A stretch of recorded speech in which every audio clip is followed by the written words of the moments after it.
All right. Well, welcome to a brief review here.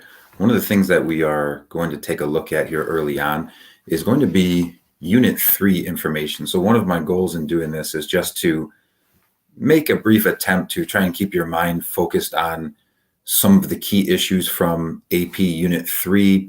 We've already covered AP's Unit number 1 and 2, which are the oldest pieces of information. So one of the things that I'm really trying to do is just to keep your mind focused on the topic at hand. I know it's your day off, so I do apologize for taking up any time that you have free time here. But I know this being this close to the exam date coming up on Monday, just wanted to be here to kind of review with you, answer any key questions that you might have, and go from there. But to start it off, what we're going to do today probably take us about a half an hour, more or less, to see how it kind of goes. But we'll be taking a look at some of the big picture topics from Unit 3. Not anything too small in detail, but big picture scale is what I'm really trying to accomplish today. I'll do my best from time to time to intermittently pause and take a look at the chat to ask or answer questions that you may have asked. I'll do my best to do that intermittently. And then, of course, if you have any questions or comments, go ahead and put them there. And I would like to facilitate those things today, especially toward the end.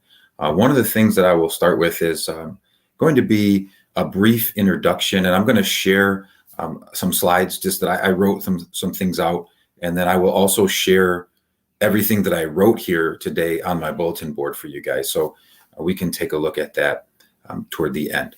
Okay, let's clock in and go to work a little bit. I will share, of course, the slideshow that I've created for you, and then once again, I will also be sharing that with you on my gradebook bulletin board so that you can have access to these things that I wrote. Basically, when you think about Unit 3, okay, what you really want to focus on with Unit 3 are the land-based empires. Oftentimes, they're referred to as the gunpowder empires, and that's because they used gunpowder, cannon, guns, things of that nature, which, if you remember, was a Chinese invention, and then that was culturally diffused to other parts of the globe. So these are the groups that we're going to be kind of discussing in brief today. The first one is going to be the Manchu. The Manchu or the Manchu are from modern-day Manchuria, and they take over China, and they become known as the Qing dynasty. So anytime you see Qing dynasty or Manchu, that's talking about this group right here. You also have the Mughal Empire.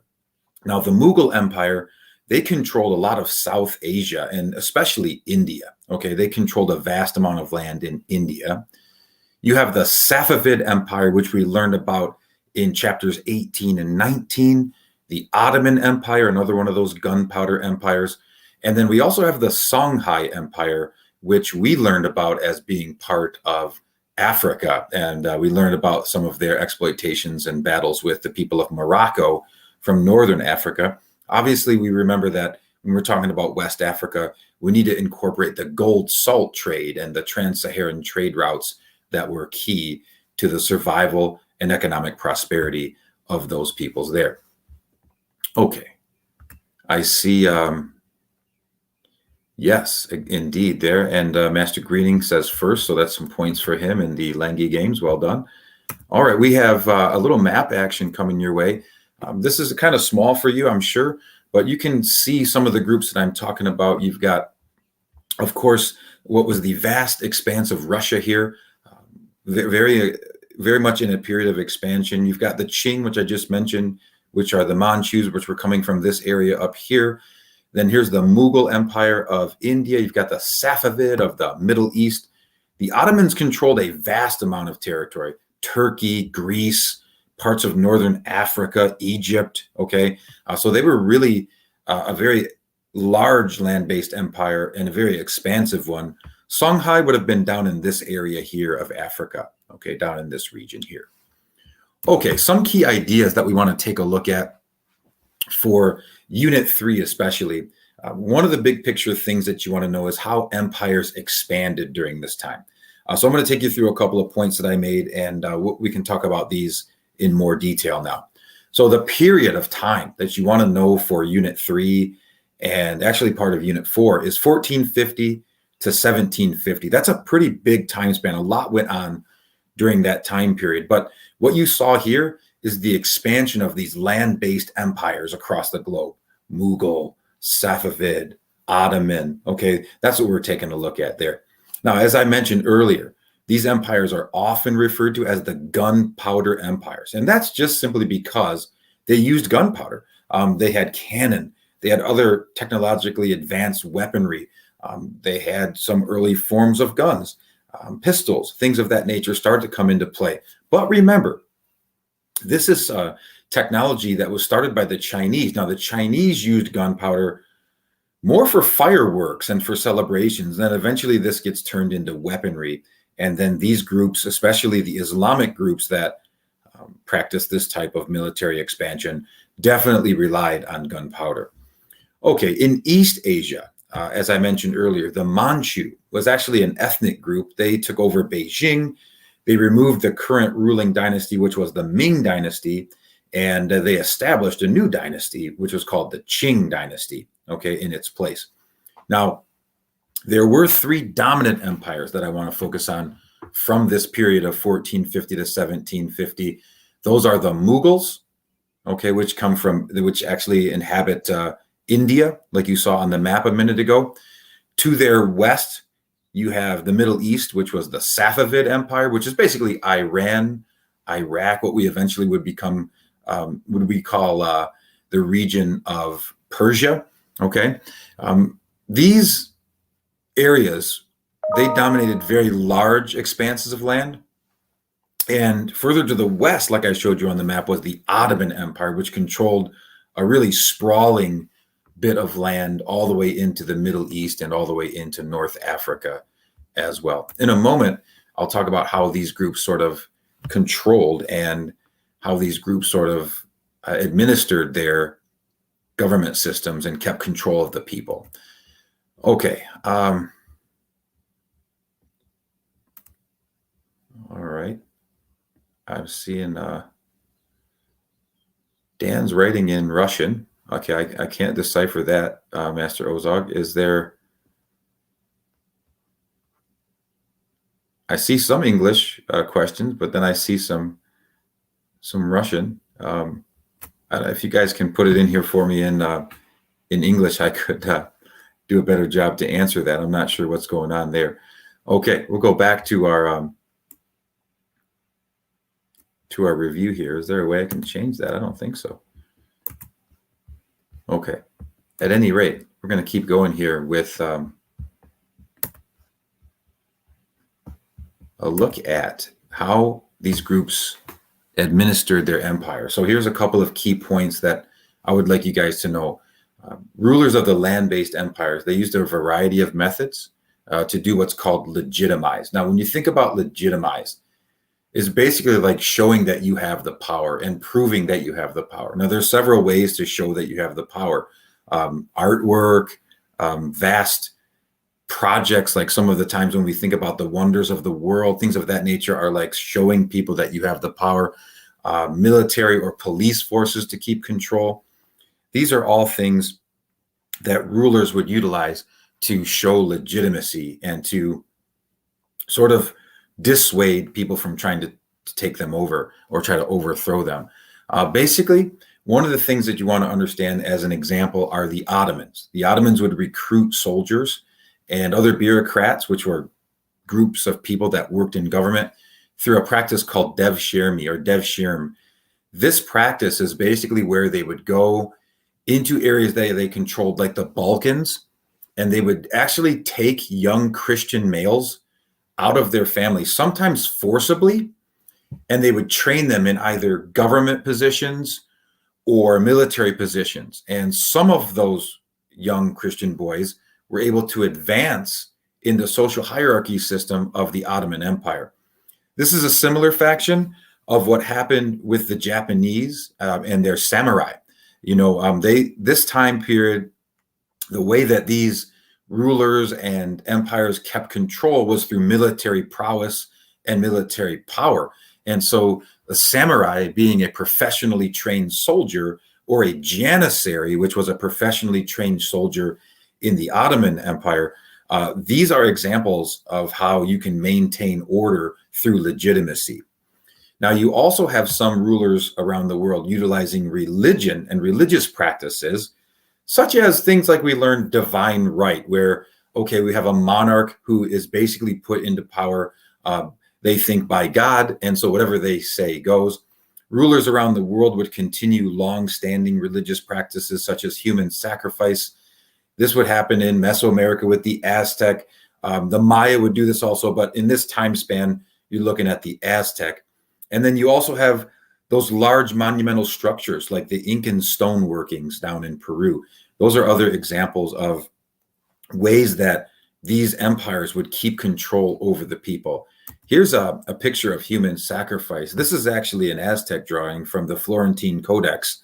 This is not a Spanish drawing. This is actually Aztecs depicting what they would do with ripping the hearts out of victims and then eventually cutting off the limbs and rolling the victims down the steps. Now, we learned about this in excess in class, but this is something that would fall under like that rule by fear or that tributary system that the Aztecs would make their subjects give them gold or human lives or silver or other crops and things of that nature as sort of a tax. Taxation is another example of how administration would be run with some of these empires.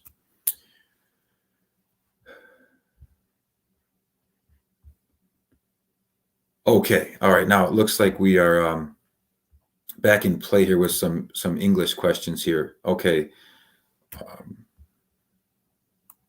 All right, we've got some activity there back.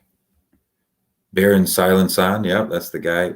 So can anybody tell me in the chat why there's so much Russian languages going on? Is that something that I need to change, or can anybody give me a heads up on that one?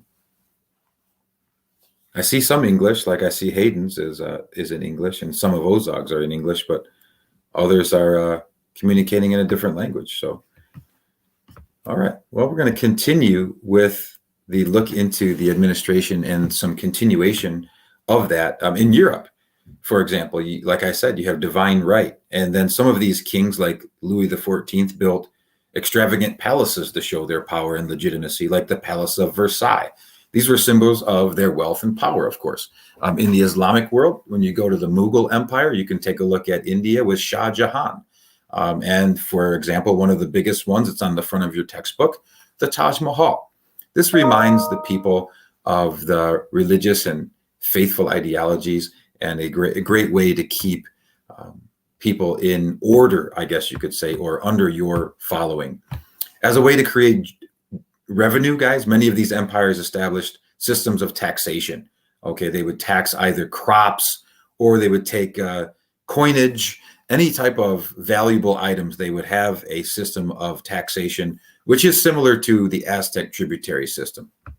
One example of a group that were known as tax collectors in South Asia were zamindars. Zamindars were military leaders whose duties included collecting taxes on behalf of the Mughal leaders and empires. The Ming rulers also collected both hard currency, which would be like coinage, in addition to a percentage of farmers' agricultural products. So when you get to the test and you may have a short answer question, or you may have a DBQ or an LEQ, and you want to use some historical examples as maybe outside evidence from what's in the documents, these are some of the things that you can draw at. Also, you might have a multiple choice question that's referring to these type of things. And so if you know some of the basic information about these land-based empires, then that's undoubtedly going to be able to help you answer certain multiple choice questions. A couple of pictures to share with you. Here's the Taj Mahal. You can see that, okay, this is a burial tomb, right? Like, you don't need to go into this extravagant style. Now, Shah Jahan was doing this because Mumtaz Mahal was the love of his life. He did this for his wife. But I think this costs a lot of money for the Mughals. And in fact, this kind of put them into a dire straight situation. A lot of people were unhappy about the taxes that they had to pay and the work they had to provide to build the Taj Mahal. And so this is an example of how some of these rulers were trying to stunt and show their power and wealth. Here's a greatest example. I mean, look at the Palace of Versailles. This is the Palace of Versailles, sort of an aerial view here, built by King Louis XIV of France. And you could take a look at some of these very grandeur water fountains and wading pools and the Hall of Mirrors and just a beautiful landscape at the Palace of Versailles. Necessary? Probably not. But to show wealth and power, a pretty good example. Okay, belief systems. Now, we'll take a look at some of the belief systems here. Some of the predominant religions, Christianity, Islam, Hinduism, Buddhism, those would continue to remain dominant in these large land-based empires during this time span. But however, there were some major changes on belief systems that happened. For example, the Protestant Reformation, which we learned about back in chapter 17. This was initiated through the actions of, if you recall, Martin Luther, right? And you had sort of a split or a fissure where you now have what are called Protestant factions within the Christian church. And then you had a Catholic counter-reformation to try and gain back some of the people who had left, or try to get some of the things that were going wrong in the church at the time, like the selling of indulgences, things of that nature, kind of rectified. So those are some of the things that were going on with belief systems and religion. I think an important factor here, the Ottoman and the Safavid empires often clashed based on political and theological differences between Sunni and Shia. And remember, the Sunni and the Shia, as we learned back in chapter 10, they disagreed on almost everything, even though they were both Islamic factions. In South Asia, you had the intermingling of Hindu and Muslim cultures, which led to an entirely new religion, which is called Sikhism. Sikhism is a blend of those two faiths, and that is called syncretism, where you take two or more things and you kind of blend them into a new faction or form. Okay, I'm going to come back.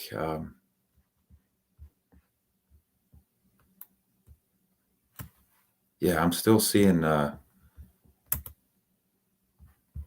different languages in the chat here, so I'm not sure what you're exactly saying, guys. I apologize that I'm not as well versed as others to be able to read all of the different messages.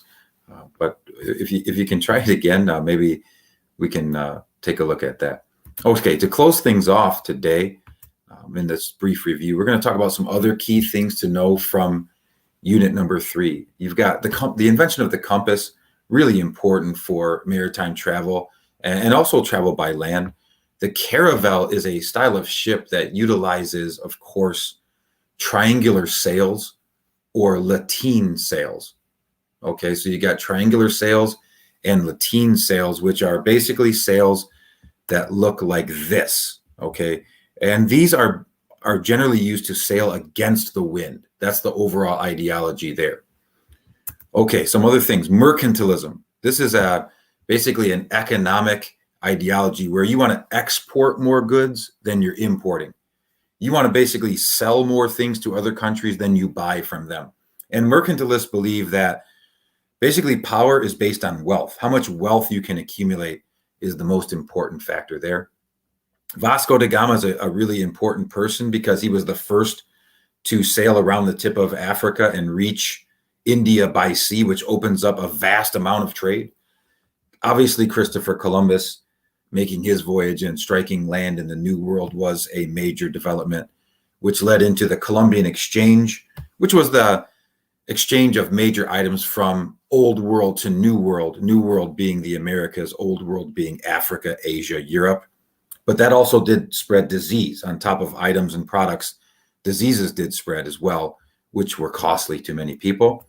You've also got, of course, a few pictures here. Like this is the caravel. This is an old school compass, kind of how it looked. This is an example from your textbook of the Columbian Exchange, which you can find in chapters 20 and 21. So that's there available for you as well. Okay. Jeez. All right. We're 20 minutes in. We've got a few more points to make, just a few more reminders here. But I would say one of the key areas that I would like to share with you today is where you can find material on these topics. If you are following my page on YouTube, you know I've made video lessons about all of these topics. The Manchu, they are in your textbook on chapter 19, section 2. That starts on page 539. I do have a video lesson. If you go to my playlist and go to chapter 19, you can find the one on the Manchu. It's listed as section 2. The Mughal Empire, chapter 18, section 3, starting on page 516. Once again, I have a playlisted session for chapter 18. The video on the Mughals would be section 3. Safavid was chapter 18, section 2, starting on page 512. I've got a video lesson for you there. The Ottoman Empire is also chapter 18, but the oldest part, so section 1, starting in your text on page 507. And I've also got a video lesson available for you there. The Songhai come from Africa, so that'd be chapter 15, section 2, in your textbook, page 417, but I've got you covered with a video lesson there. And then finally, one that I think you're going to see quite a few questions related to in the or on the AP exam, Tokugawa, Japan, or Japan in general. There's 2 spots that I'd like you to look in your book for. That'd be chapter 12, section 4, which is page 339. Got a video lesson on that. And also, if you're looking at specifically Tokugawa, Japan, chapter 19, section 3, page 542, with the video lesson as well. Okay, so I'm going to come back. I'm going to stop sharing now. And once again, it's looking like something's up with the chat. It's working for me. I can see in English, but everybody else's, I don't know if you guys can see, is in alternate language. So does anybody have any questions? If you can type it in, I would be more than happy to answer. I'm going to go back up and see if there are any that I missed. Doesn't look like it. Once again, this information will. Okay, yeah. So Ozog is just typing in Russian then. All right. Okay, Ozog, thank you. All right, that's fine. So what were you asking, Ozog? Because I see a lot of comments that are in Russian. Or so if there's something that you'd like to type to me, I would answer the question for sure. Or anybody else who has a question that's on with me right now, I would do my best to answer that with you.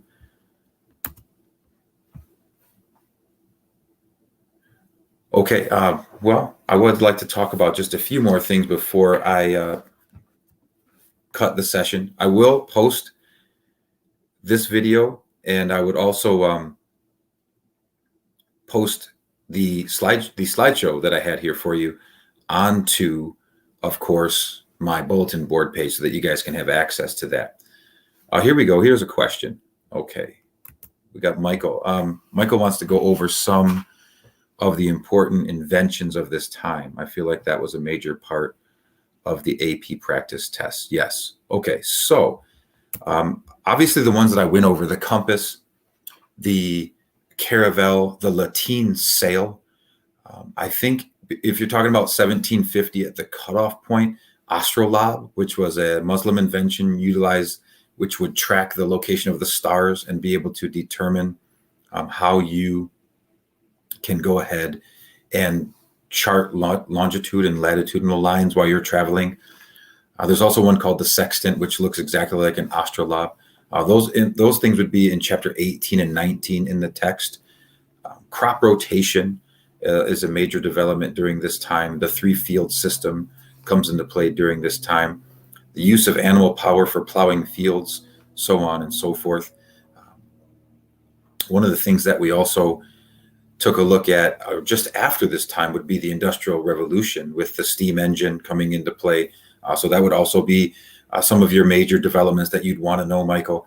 But mostly in this period, Unit 3, it has to deal with exploration. That's really the big thing. Type of ships, ways to chart where you're going geographically. Those are some of the things that you're going to want to focus on as far as inventions and developments. So what I did is I looked at the AP College Board CED, and I wrote down in this slideshow the ones that pop up most preeminently. So that's why I focused on those.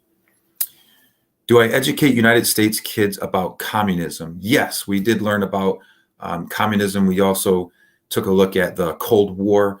So we do take a look at the Marxist revolution and communism. I understand probably the way that we cover it's probably a little bit different from how folks in other countries, especially if they practice communism, would look at it. But yeah, we definitely do at least cover the basic ideology of the economic systems and governing practices of those styles. Yes, sir. Or ma'am, I'm not sure. Yes. Okay, I saw some other questions. Okay, all right. All right. Any other questions while I'm here? I'd like to answer those questions for you while we're here together.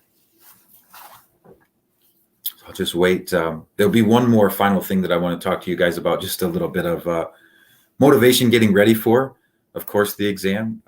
I'm hoping that you're using this time to prepare and study. Okay.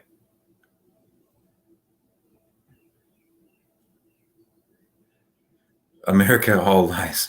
I don't think I lie about communism in Russia. I mean, I just try to present facts. I mean, if you look at communists like communes, though, I mean, if you really look at communes and what happened, they didn't work. I mean, they didn't work in China, and they didn't really work in Russia either. So, I mean, that's just facts. You can't really dispute that. The amount of dead due to famine and disease and lack of nutrition, there's no way that you can really dispute that. So I think that that's probably the biggest hang up between people who support communism and people who say that Americans are lying. I mean, it's just, you can study the numbers, and you can look at how many people died due to the failure of the Great Leap in China, for example. Mao's look into trying to collectively utilize farming, and the difference between communism and capitalism, I think, becomes really evident when you look at the Cold War in situation with the Berlin Wall. I mean, if you look at how people reacted when the wall went up and they were trying to get across to the Democratic side, a lot of people died. I mean, they gave their lives to try and get across away from the communist side of the wall and try to get to the Democratic side of the wall. So I don't think those are lies. I just feel like that's the way that the history is taught. But I think that's also, when you're looking at history, I mean, you're going to have multiple perspectives, which is great. I'm all for hearing multiple perspectives. I think that's really important. I agree. Yeah, I mean, one-sided is not good. But I think that if you can take in the different perspectives and then come to your own conclusion, then that's definitely a good process. Okay, well, that's fine. That's another opinion, right? That's another opinion. Okay. Any questions related to the exam?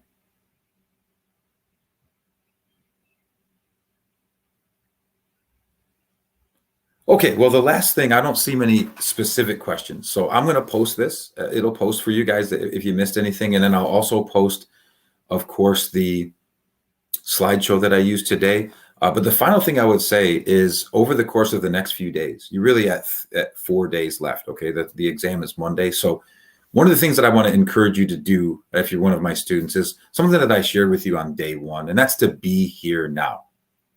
Whatever you're doing, when it's time to focus on studying for the exam, when it's time to actually take the exam, I want you to think that you have so many things going on around you. You have so many things at this time of the year that you're thinking about. You're probably thinking about some sport that you're in. You're probably thinking about getting out of school for the summer, right? I think that you might be maybe thinking about your lady friend, or playing. I see a lot of guys playing Pokemon Go again right now. All those things are floating around. You've got exams coming up in your other classes too. I understand that as your teacher. But right now, what I need you to do is, when it's time to focus on this exam, I want you to pop in world history. Pop that in your mind and be here now. If you can do that on a daily basis, you'll be a champion. You'll be able to succeed, not only in life, not only on this exam, but in anything that you do. So if you can be here now and you can focus on the task at hand, if you want to win at anything, you got to focus on what's important now. That's my final piece of advice. I'm going to stay on just to see if any other questions pop up. But I wish you guys a great day. I will see you tomorrow on Teams for our normal class session. Okay. But otherwise, I want you to have a wonderful day and a wonderful weekend. Study up. I know that today's a good day. Since you have the day off, you can get a lot of study time in. So I'll stay on for just about another minute, just in case any last minute questions pop up. But I just want to wish you guys a wonderful day, and we'll see you tomorrow on Teams. Okay. All right. Hopefully that was a good session.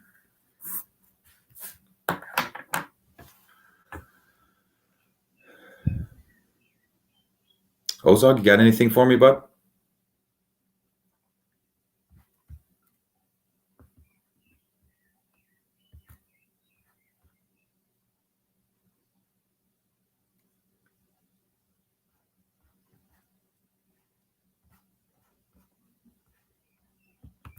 Try something, see how it works.